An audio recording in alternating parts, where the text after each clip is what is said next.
벙어리 삼룡이 나도향.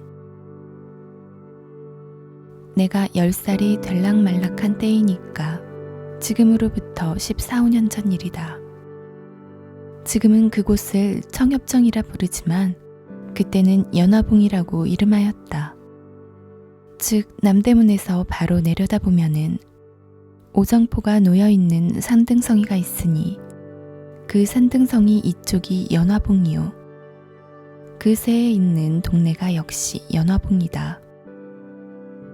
지금은 그곳에 빈민굴이라고 할 수밖에 없이 지저분한 촌락이 생기고 노동자들밖에 살지 않는 곳이 되어버렸으나 그때에는 자기네 딴은 행세한다는 사람들이 있었다. 집이라고는 10여 호밖에 있지 않았고 그곳에 사는 사람들은 대개 과목밭을 또는 채소를 심거나 아니면 콩나물을 길러서 생활을 하여 갔었다. 여기에 그중 큰 과목밭을 갖고 그중 여유 있는 생활을 하여 가는 사람이 하나 있었는데 그의 이름은 잊어버렸으나 동네 사람들이 부르기를 오생원이라고 불렀다. 얼굴이 동탕하고 목소리가 마치 여름에 버드나무에 앉아서 길게 목 내려오는 매미소리같이 저르렁저르렁 하였다. 그는 몹시 부지런한 중년 늙은이로 아침이면 새벽 일찍이 일어나서 앞뒤로 뒷짐을 지고 돌아다니며 집안일을 보살피는데 그 동네에는 그가 마치 시계와 같아서 그가 일어나는 때가 동네 사람이 일어나는 때였다. 만일 그가 아침에 돌아다니며 잔소리를 하지 않으면 동네 사람들이 이상하여 그의 집으로 가보면 그는 반드시 몸이 불편하여 누웠었다. 그러나 그와 같은 때는 1년 360일에 한 번 있기가 어려운 일이요. 이때나 3년에 한 번 있거나 말거나 하였다. 그가 이곳으로 이사를 온 지는 얼마 되지는 아니하나 언제든지 감투를 쓰고 다니므로 동네 사람들은 양반이라고 불렀고 또 그 사람도 동네 사람들에게 그리 인상을 잃지 않으려고 섣달이면 북어회, 김톳을 동네 사람에게 나눠주며 농사 때에 쓰는 연장도 넉넉히 장만한 후 아무 때나 동네 사람들이 쓰게 하므로 그 동네에서는 가장 인심후하고 존경을 받는 집인 동시에 세력 있는 집이다. 그 집에는 삼룡이라는 벙어리 하인 하나가 있으니 키가 본시 크지 못하여 땅딸보로 되었고 고개가 빼지 못하여 몸뚱이에 대강이를 갖다가 붙인 것 같다. 거기다가 얼굴이 몹시 얽고 입이 크다. 머리는 전에 새꼬랑지 같은 것을 주인의 명령으로 깎기는 깎았으나 불밤송이 모양으로 언제든지 푸 하고 일어섰다. 그래 걸어다니는 것을 보면 마치 옴두꺼비가 서서 다니는 것 같이 숨차 보이고 더디어 보인다. 동네 사람들이 부르기를 삼룡이라고 부르는 법이 없고 언제든지 벙어리 라고 하든지 그렇지 않으면 앵모 한다. 그렇지만 삼룡이는 그 소리를 알지 못한다. 그도 이 집 주인이 이리로 이사를 올 때에 데리고 왔으니 진실하고 충성스러우며 부지런하고 세차다. 눈치로만 지내가는 벙어리지만은 듣는 사람보다 슬기로운 적이 있고 평생 조심성이 있어서 결코 실수한 적이 없다. 아침에 일어나면 마당을 쓸고 소와 돼지의 여물을 먹이며 여름이면 밭에 풀을 뽑고 나무를 실어들이고 장작을 패며 겨울이면 눈을 쓸며 장심부름과 진일 마른 일 할 것 없이 못하는 일이 없다. 그럴수록 이 집 주인은 벙어리를 위해주며 사랑한다. 혹시 몸이 불편한 기색이 있으면 쉬게 하고 먹고 싶어 하는 듯한 것은 먹이고 입을 때 입히고 잘 때 재운다. 그런데 이 집에는 3대 독자로 내려오는 그 집 아들이 있다. 나이는 17살이나 아직 14살도 되어 보이지 않고 너무 귀엽게 기르기 때문에 누구에게든지 버릇이 없고 어리광을 부리며 사람에게나 짐승에게 잔인 포악한 짓을 많이 한다. 동네 사람들은 후레 자식, 아비 속상하게 할 자식, 저런 자식은 없는 것만 못해 하고 욕들을 한다. 그래서 그의 어머니는 아들이 잘못할 때마다 그의 영감을 보고 그 자식을 좀 때려 죽으려 왜 그런 것을 보고 가만두? 하고 자기가 대신 때려주려고 나서면 아뇨, 아직 철이 없어 그렇지. 저도 지각이 나면 그렇지 않을 것이 아뇨. 하고 너그럽게 타이른다. 그러면 마누라는 외가리처럼 소리를 지르며 철이 없긴 지금 나이가 몇이오. 내일 모레면 20살이 되는데 또 며칠 아니면 장가를 들어서 자식까지 낳을 것이 그래가지고 무엇을 한단 말이오. 하고 들이대며 자식은 꼭 아버지가 버려놓았습니다.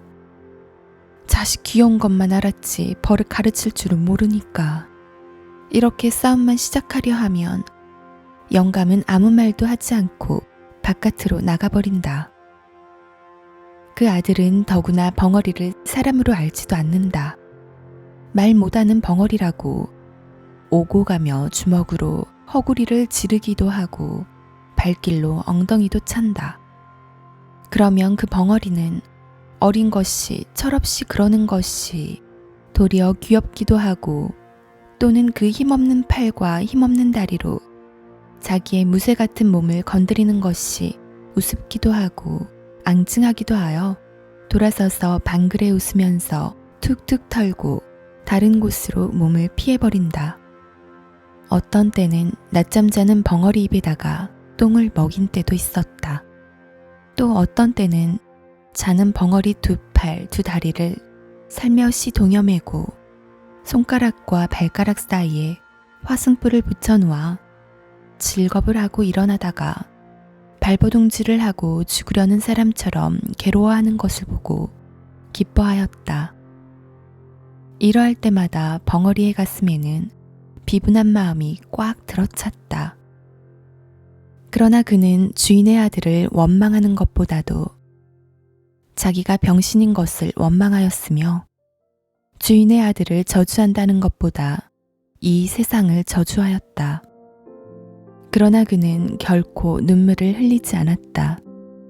그의 눈물은 나오려 할 때 아주 말라붙어 버린 샘물과 같이 나오려 하나 나오지를 아니하였다. 그는 주인의 집을 버릴 줄 모르는 개 모양으로 자기가 있어야 할 곳은 여기밖에 없고 자기가 믿을 것도 여기 있는 사람들밖에 없을 줄 알았다. 여기서 살다가 여기서 죽는 것이 자기의 운명인 줄밖에 알지 못하였다. 자기의 주인 아들이 때리고 지르고 꼬집어 뜯고 모든 방법으로 학대할지라도 그것이 자기에게 을에 있을 줄밖에 알지 못하였다. 아픈 것도 그 아픈 것이 을에 자기에게 돌아올 것이요 쓰린 것도 자기가 받지 않아서는 안 될 것으로 알았다. 그는 이 마땅히 자기가 받아야 할 것을 어떻게 해야 면할까 하는 생각을 한 번도 하여 본 일이 없었다. 그가 이 집에서 떠나가려거나 또는 그의 생활 환경에서 벗어나려는 생각은 한 번도 해보지 못하였다 할지라도 그는 언제든지 그 주인 아들이 자기를 학대하고 또는 자기를 못살게 굴 때 그는 자기의 주먹과 또는 자기의 힘을 생각하여 보았다. 주인 아들이 자기를 때릴 때 그는 주인 아들 하나쯤은 넉넉히 제지할 힘이 있는 것을 알았다.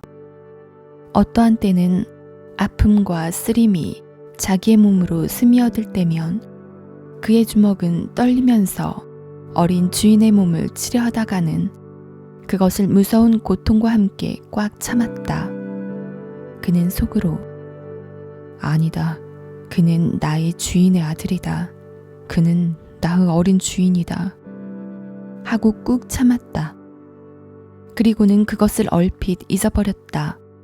그러다가도 동네집 아이들과 혹시 장난을 하다가 주인 아들이 울고 들어올 때에는 그는 황소같이 날뛰면서 주인을 위하여 싸웠다. 그래서 동네에서도 어린애들이나 장난꾼들이 벙어리를 무서워하여 감히 덤비지를 못하였다. 그리고 주인 아들도 위급한 경우에는 언제든지 벙어리를 찾았다. 벙어리는 얻어맞으면서도 기어드는 충견 모양으로 주인의 아들을 위하여 싫어하지 않고 힘을 다하였다. 벙어리가 23살이 될 때까지 그는 물론 이성과 접촉할 기회가 없었다. 동네의 처녀들이 저를 벙어리 하며 괴상한 손짓과 몸짓으로 놀려먹음을 받을 적에 분하고 곤란한 중에도 느긋한 즐거움을 느껴본 일은 있었으나 그가 결코 사랑으로서 어떠한 여자를 대해본 일은 없었다. 그러나 정욕을 가진 사람인 벙어리도 그의 피가 차디 찰 리는 없었다. 혹 그의 피는 더욱 뜨거웠을는지도 알 수 없었다. 뜨겁다 못하여 엉기어버린 역과 같을지도 알 수 없었다. 만일 그에게 볕을 주거나 다시 뜨거운 열을 준다면 그의 피는 다시 녹을는지도 알 수 없었다.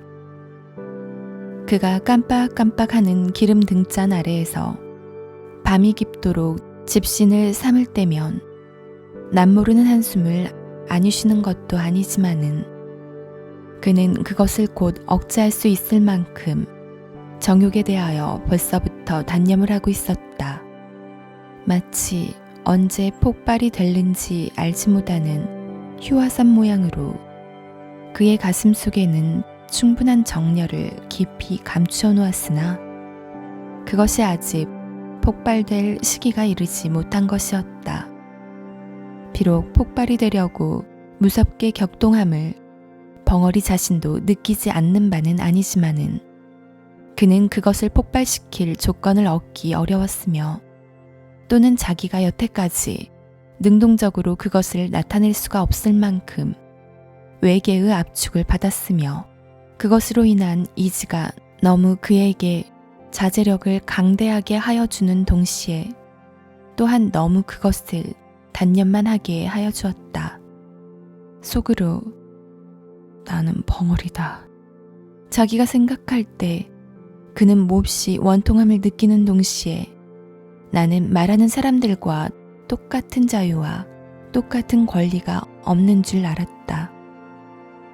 그는 이와 같은 생각에서 언제든지 단념 않으려야 단념하지 않을 수 없는 그 단념이 쌓이고 쌓여 지금에는 다만 한 개의 기계와 같이 이 집의 노예가 되어 있으면서도 그것을 자기의 천직으로 알고 있을 뿐이요. 다시는 자기가 살아갈 세상이 없는 것 같이밖에 알지 못하게 된 것이다. 그의 가을이다. 주인의 아들이 장가를 들었다. 색시는 신랑보다 2살 위인 19살이다. 주인이 본시 자기가 언제든지 문벌이 얕은 것을 한탄하여 신부를 구할 때에 첫째 조건이 문벌이 높아야 할 것이었다. 그러나 문벌 있는 집에서는 그리 쉽게 색시를 내놓을 리가 없었다. 그러므로 하는 수 없이 그 어떠한 영락한 양반의 딸을 돈을 주고 사오다시피 하였으니 무남 동녀의 딸을 둔 남촌 어떤 과부를 꿀을 발라서 약혼을 하고 혹시나 무슨 딴소리가 있을까 하여 부랴부랴 성례식을 시켜버렸다. 혼인할 때의 비용도 그때 돈으로 3만냥을 썼다. 그리고 아들의 처갓집에 며느리 뒤 보아주는 바느질싹 빨래삭이라는 명목으로 한 달에 2,500냥씩을 대어주었다. 신부는 자기 아버지가 돌아가기 전까지 상당히 견디기도 하고 또는 금지옥엽같이 기른 터이라 구식 가정에서 배울 것, 익힐 것, 못하는 것이 없고 게다가 또는 인물이라든지 행동거지에 조금도 구김이 있지 아니하였다. 신부가 오자 신랑의 흠절이 생기기 시작하였다. 신부에게다 대면 두루미야 꽈막이지. 아직도 철딱서니가 없어. 색시에게 쥐어 지내겠지? 신랑에겐 과하지. 동네집 말 좋아하는 여편네들이 모여 앉으면 이렇게 비평들을 한다. 어떠한 남의 걱정 잘하는 마누라님은 간혹 신랑을 보고는 그대로 세워놓고 글쎄 인제는 어른이 되었으니 셈이 좀 나요. 저리고 어떻게 색시를 거느려가누. 색시방에 들어가기가 부끄럽지 않담. 하고 들이대다시피 하는 일이 있다. 이럴 적마다 신랑의 마음은 그 말하는 이들이 미웠다. 일부러 자기를 부끄럽게 하려고 하는 것 같아서 그 후에 그를 만나면 말도 안 하고 인사도 하지 아니한다. 또 그의 고모되는 이가 와서 자기 조카를 보고 인제는 어른이야. 너도 그만하면 지각이 날 때가 되지 않았니? 내 처가 부끄럽지 아니하냐? 하고 타이를 적마다 그의 마음은 그 말하는 사람이 부끄럽다는 것보다도 자기를 이렇게 하게 한 자기 아내가 더욱 밉살머리스러웠다. 여편네가 다 무엇이냐? 저 빌어먹을 년이 들어오더니 나를 이렇게 못살게 들굴지. 혼이 난 지 며칠이 못 되어 그는 색시방에 들어가지를 않았다. 집안에서는 야단이 났다. 마치 돼지나 말새끼를 혼례시키려는 것 같이 신랑을 색시방으로 집어넣으려 하나 막무가내였다.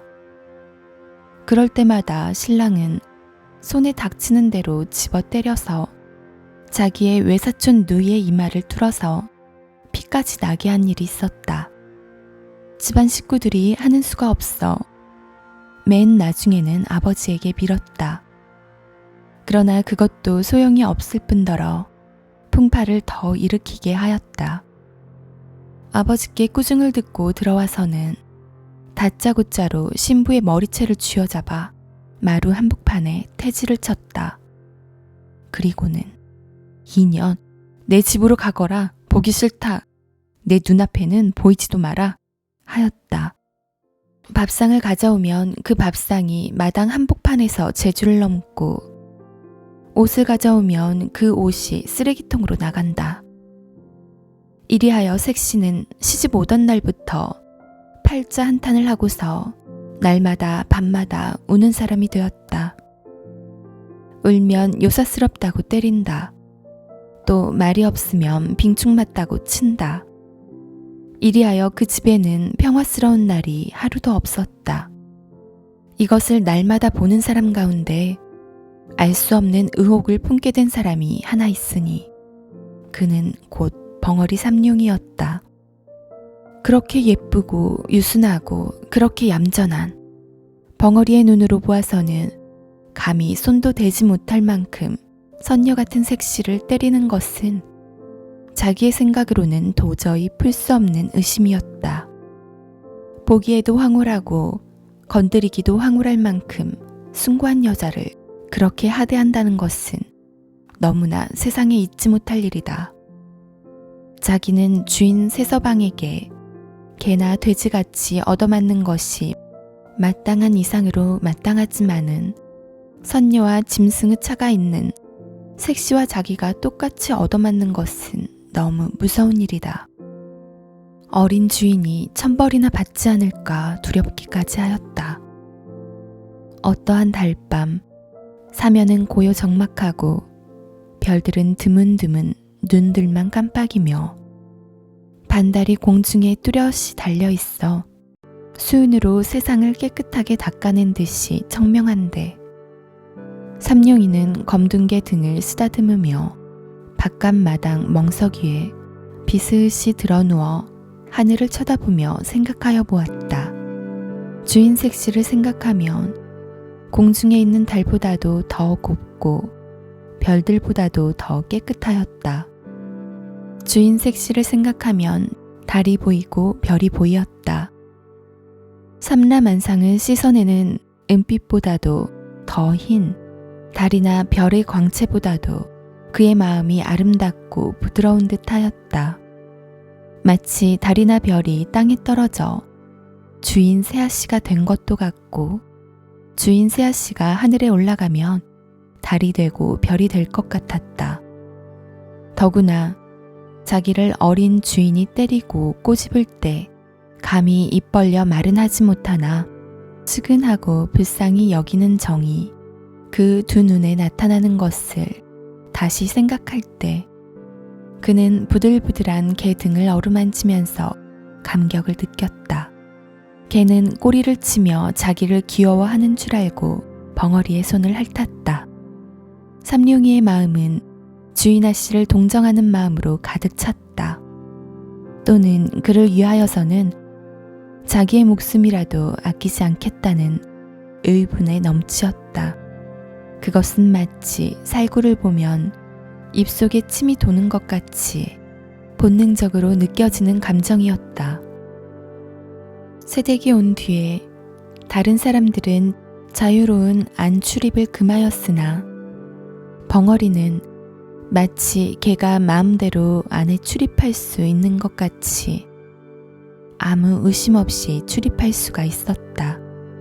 하루는 어린 주인이 먹지 않던 술이 잔뜩 취하여 무지한 놈에게 맞아서 길에 자빠진 것을 업어다가 안으로 들여다 놓인 일이 있었다. 그때 아무도 안에 있지 않고 다만 새색시 혼자 방에서 바느질을 하고 있다가 이 꼴을 보고 벙어리의 충성된 마음이 고마워서 그 후에 쓰던 비단 헝겊 조각으로 부시 쌈지 하나를 만들어준 일이 있었다. 이것이 새 서방님의 눈에 띄었다. 그래서 색시는 어떤 날 밤 자던 몸으로 마당 복판에 머리를 푼 채 내동댕이가 쳐졌다. 그리고 온몸에 피가 맺히도록 얻어맞았다. 이것을 본 벙어리는 또다시 의분의 마음이 뻗쳐 올라왔다. 그래서 미친 사자와 같이 뛰어들어가 새 서방님을 내어던지고 새색시를 둘러매었다. 그리고 나는 수리와 같이 바깥 사랑 주인 영감 있는 곳으로 뛰어가 그 앞에 내려놓고 손짓과 몸짓을 10번, 20번 거푸하며 하소연하였다. 그 이튿날 아침에 그는 주인 새서방님에게 물풀에로 얼굴을 몹시 얻어맞아서 한쪽 뺨이 눈을 얼러서 피가 나고 주먹같이 부었다. 그 때릴 적에 새서방의 입에서 나오는 말은 이 흉측한 벙어리 같으니 내 여편네를 건드려 하고 부시쌈지를 빼앗아 갈갈이 찢어서 뒷간에 던졌다. 그러고 이놈아 인제는 주인도 몰라보고 막 친다. 이런 것은 죽여야 해. 하고 채찍으로 그의 뒷덜미를 갈겨서 그 자리에 쓰러지게 하였다. 벙어리는 다만 두 손으로 빌 뿐이었다. 말도 못하고 고개를 몇백 번 코가 땅에 닿도록 그저 용서해달라고 빌기만 하였다. 그러나 그의 가슴에는 비로소 숨겨있던 정의감이 머리를 들기 시작하였다. 그는 아픈 것을 참아가면서도 복받치는 분노를 억제하였다. 그때부터 벙어리는 안방에 들어가지 못하였다. 이 들어가지 못하는 것이 더욱 벙어리로 하여금 궁금증이 나게 하였다. 그 궁금증이라는 것이 묘하게 빛이 변하여 주인 아씨를 배웁고 싶은 심정으로 변하였다. 배웁지 못함으로 가슴이 타올랐다. 몹시 애상의 정서가 그의 가슴을 저리게 하였다. 한 번이라도 아씨를 배울 수가 있으면 하는 마음이 나더니 그의 마음은 억슨 느끼기를 시작하였다. 센티멘트란 가운데에서 느끼는 그 무슨 정서는 그에게 생명 같은 희열을 주었다. 그것과 자기의 목숨이라도 바꿀 수 있을 것 같았다. 어떤 때는 그대로 대강이로 담을 뚫고 들어가고 싶도록 주인 아씨를 배웁고 싶은 것을 꾹 참을 때도 있었다. 그 후부터는 밥을 잘 먹을 수가 없었다. 일도 손에 잡히지 않았다. 틈만 있으면 안으로만 들어가고 싶었다. 주인이 전보다 많이 밥과 음식을 주고 더 편하게 하여 주었으나 그것이 싫었다. 그는 밤에 잠을 자지 않고 집 가장자리를 돌아다녔다. 하루는 주인 세서방님이 술에 취하여 들어오더니 집안이 수선수선하여지며 계집아인이 약을 사러 갔다 들어오는 것을 보고 그 계집아인을 붙잡았다. 그리고 무엇이냐고 물었다. 계집아인은 한 주먹을 뒤통수에 대고 얼굴을 쓰다듬으며 둘째 손가락을 내밀었다. 그것은 그 집 주인은 엄지손가락이요, 둘째 손가락은 세서방이라는 뜻이요, 주먹을 뒤통수에 대는 것은 여편네라는 뜻이요, 얼굴을 문지르는 것은 예쁘다는 뜻으로 벙어리에게 쓰는 암호다. 그런 뒤에 다시 혀를 내밀고 눈을 뒤집어 쓰는 형상을 하고 두 팔을 싹 벌리고 뒤로 자빠지는 꼴을 보이니 그것은 사람이 죽게 되었거나 앓을 적에 하는 말 대신의 손짓이다. 벙어리는 눈을 크게 뜨고 계집아인에게 한 발자국 가까이 들어서며 놀라는 듯이 멀거니 한참이나 있었다. 그의 가슴은 무섭게 격동하였다. 자기의 그리운 주인 아씨가 죽었다는 말이나 아닌가. 그는 두 주먹을 마주치며 한숨을 쉬었다. 그리고는 자기 방에서 무엇을 생각하는 것처럼 두어 시간이나 두 눈만 껌뻑껌뻑하고 앉았었다. 그는 밤이 깊어갈수록 궁금증 나는 사람처럼 일어섰다 앉았다 하더니 2시나 되어서 바깥으로 나가서 뒤로 돌아갔다. 그는 도둑놈처럼 조심스럽게 바로 건너방 뒤 미닫이 앞 담에 서서 주저주저 하더니 담을 넘었다. 가까이 창 앞에 서서 문틈으로 안을 살피다가 그는 진저리를 치며 물러섰다. 어두운 밤에 그의 손과 발이 마치 그 뒤에 서 있는 감나무 잎같이 떨리더니 그대로 문을 박차고 뛰어들어갔을 때 그의 팔에는 주인 아씨가 한 손에는 기다란 명주수건을 들고서 한 팔로 벙어리의 가슴을 밀치며 뻗디디었다. 벙어리는 다만 눈이 둥글해서 에헤 소리만 지르고 그 수건을 뺏으려 애쓸 뿐이다. 집안이 야단났다. 집안이 망했군. 어디 사내가 없어서 벙어리를. 어떻든 알 수 없는 일이야. 하는 소리가 이 구석 저 구석에서 수군댄다. 그 이튿날 아침에 벙어리는 온몸이 지디긴 것이 되어 마당에 거꾸러져 입에서 피를 토하며 신음을 하고 있었다. 그 곁에서는 세서방이 쇠줄 몽둥이를 들고서 문초를 한다. 이놈? 하고는 음란한 흉내는 모조리 하여가며 건너방을 가리킨다. 그러나 벙어리는 손을 내저을 뿐이다. 또 몽둥이에는 살점이 묻어나왔다. 그리고 피가 흘렀다.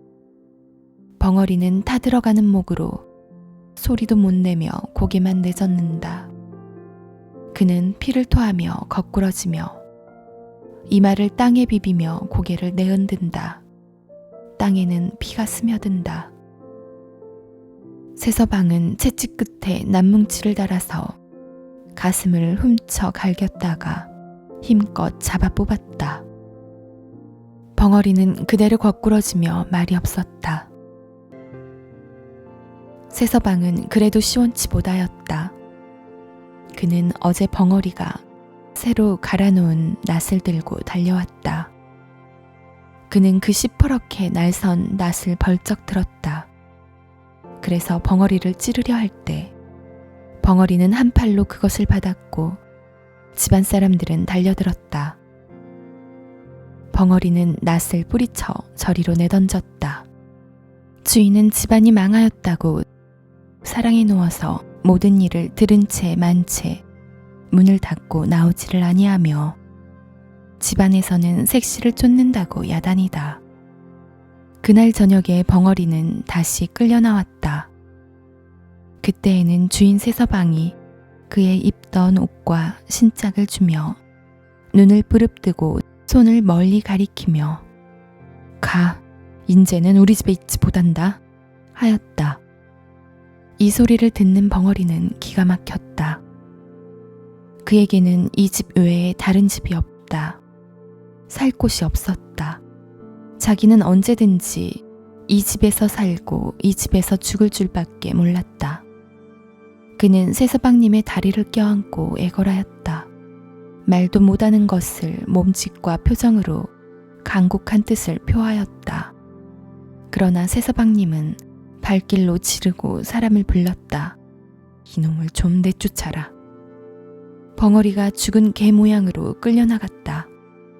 그리고 대갈배기를 개천 구석에 들이박히면서 나가 곤드라졌다가 일어서서 다시 들어오려 할 때에는 벌써 문이 닫혀 있었다. 그는 문을 두드렸다.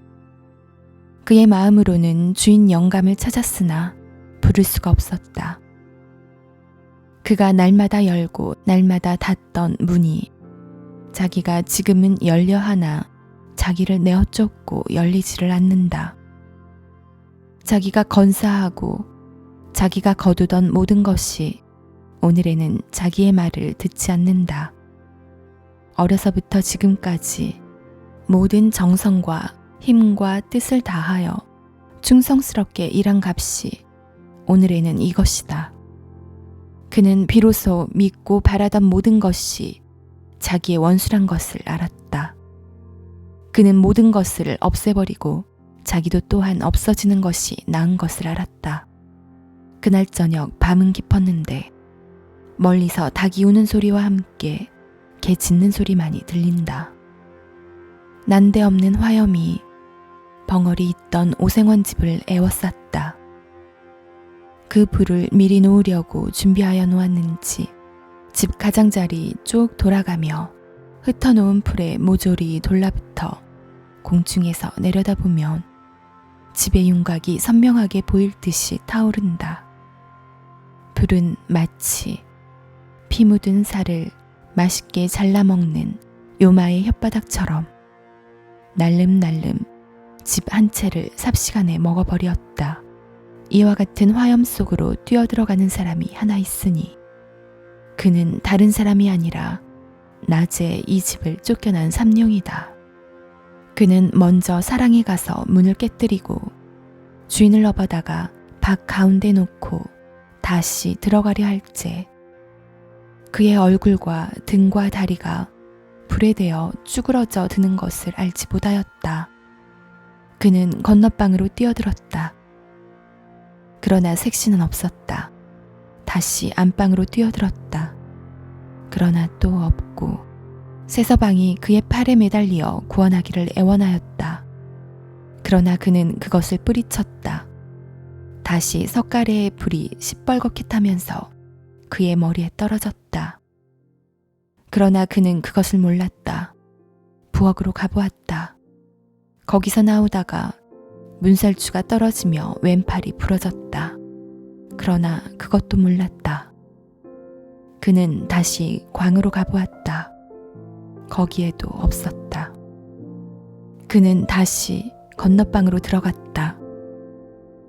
그때야 그는 색시가 타 죽으려고 이불을 쓰고 누워있는 것을 보았다. 그는 색시를 안았다. 그리고는 길을 찾았다. 그러나 나갈 곳이 없었다. 그는 하는 수 없이 지붕으로 올라갔다. 그는 비로소 자기의 몸이 자유롭지 못한 것을 알았다. 그러나 그는 자기가 여태까지 맛보지 못한 즐거운 쾌감을 자기의 가슴에 느끼는 것을 알았다. 색시를 자기 가슴에 안았을 때 그는 이제 처음으로 살아난 듯 하였다. 그는 자기의 목숨이 다한 줄 알았을 때, 그 색시를 내려놓을 때는 그는 벌써 목숨이 끊어진 뒤였다. 집은 모조리 타고 벙어리는 색시를 무릎에 뉘고 있었다. 그의 울분은 그 불과 함께 사라졌을는지 평화롭고 행복스러운 웃음이 그 입 가장자리에 엷게 나타났을 뿐이다.